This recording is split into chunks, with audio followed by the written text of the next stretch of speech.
Hello, it's Miss Hake back again for numeracy. We are really looking a lot at base 5 strips. So for numeracy today, you're just going to create some base 5 strips and ask the learners to add. And they should really, we'll be at a point in January now where they know that that's 5 and then 1, and they'll be able to write the numeral here.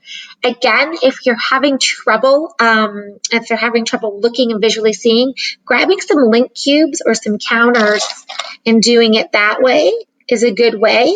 Knowing that this is 5 and 1, it should be really quick to saying, oh, there's 6 here.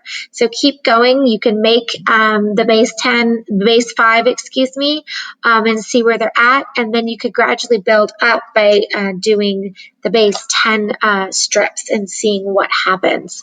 So really just replicate, ask them maybe to build it with link cubes as well, and they can show. Oh, I see where I forgot my same as size here, or use counters. So we're just really showing a number sentence, an addition sentence, as groups of 5, as base 5, and then 1s, 2s, and 5s. Okay, have a good time and enjoy your numeracy today.